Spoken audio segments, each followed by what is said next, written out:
Hello, we're Jill and Noel, and we've just got planning permission to extend a house we're renovating in County Kerry, Ireland. I don't know if you remember from a previous episode, I talked about the trees at the side of the house and how much I loved them and the sound of the wind in the leaves, and I was just carried away with the ambience of it all. You're absolutely right, Lolly G, in what you say. The reality is I'm having to think again, and it's a big learning curve. It becomes clear that the trees are too close to the house. They need to be at least 7 meters away, and they're closer than that. And if you think about the spread of the canopy of the leaves above ground, in equal measure, that's the spread of the roots beneath the ground. And we're finding that it is going to be a problem for the foundations.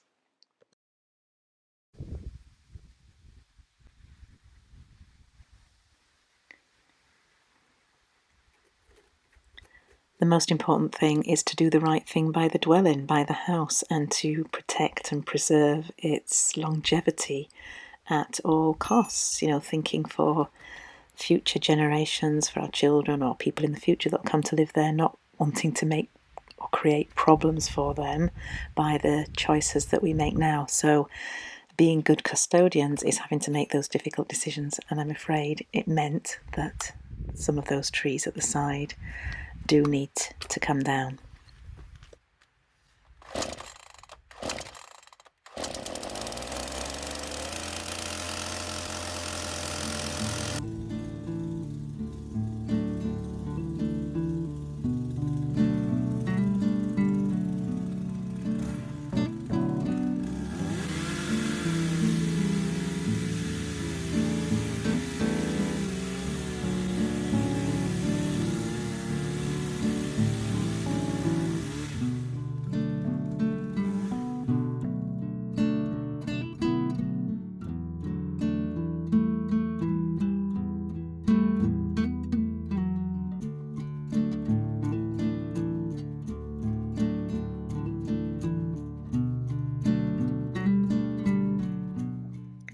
Your comments are really valuable to us. Many of you have more experience, and you can see that we're naive and we get carried away in our excitement. But here's a comment that makes a lot of sense. You say that replanting trees further out will protect you and possibly provide variety and different views for you. I truly understand your reluctance to cut them down, but sometimes there are practical reasons to do so.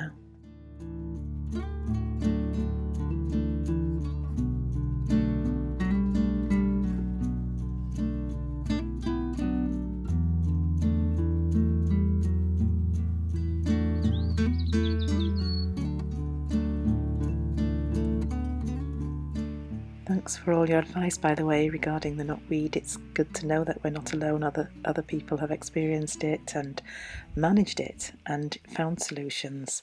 And so your tips and comments have been really helpful. We're not going to panic, but at the same time we know that we need to take it seriously, keep on top of it and continue to be vigilant.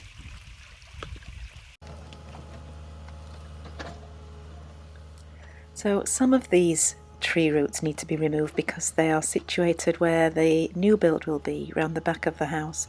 We're not going to lay the foundations on existing tree roots. They need to come out. And then others are perhaps where we need to lay drains or electricity cables, so they're just in the way and you can't dig the trench that you need if the tree roots are there. So it's just best to get them all out, and that's what we've been doing.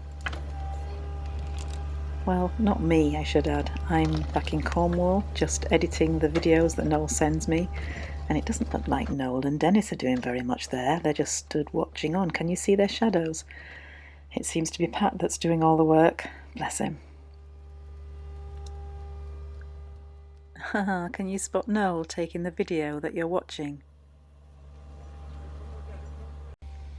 Removing the tree stumps was quite a challenge, and this one in particular was quite stubborn. It took Pat 2 hours to get it out with the digger, And it just goes to show that if trees are allowed to grow in the wrong place, it can be a very time-consuming and expensive exercise trying to get rid of them.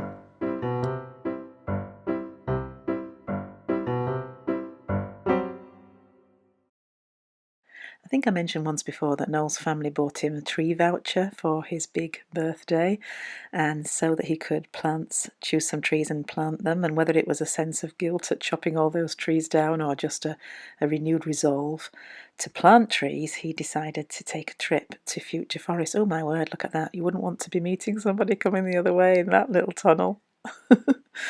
Anyway, here he is on his journey to Cork. It's a family-run business, and they really give you advice on what type of tree would be best for your, soil conditions and everything. And it looks like a beautiful, stunning, scenic journey. And I must admit, I'm a little bit jealous that I'm not accompanying him on this particular trip.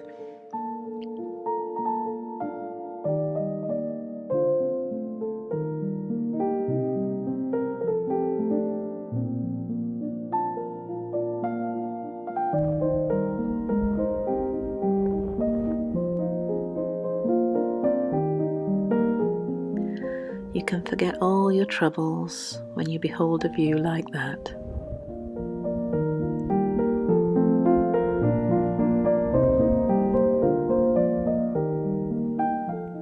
Not another soul in sight.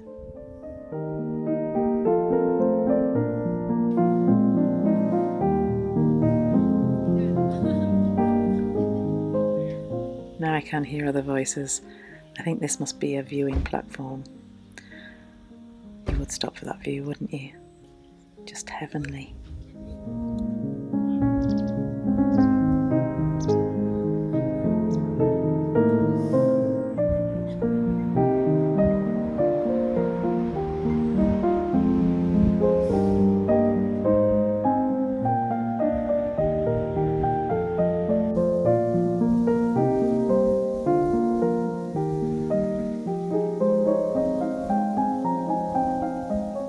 There are no words other than to say it's Kenmore near Mole's Gap.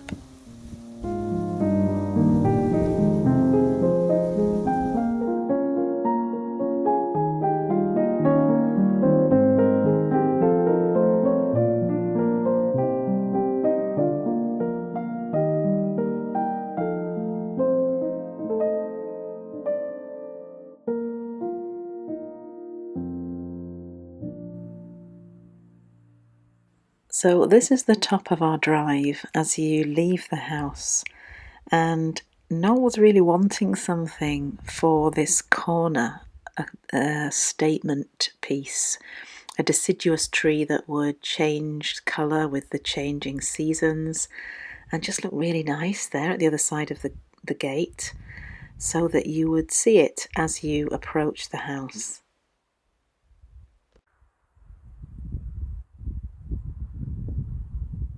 Here is where it would be planted, just to the left of the gate as we're looking at it now. See how much sun it gets there. It would look so lovely. Like it would be welcoming visitors to the house.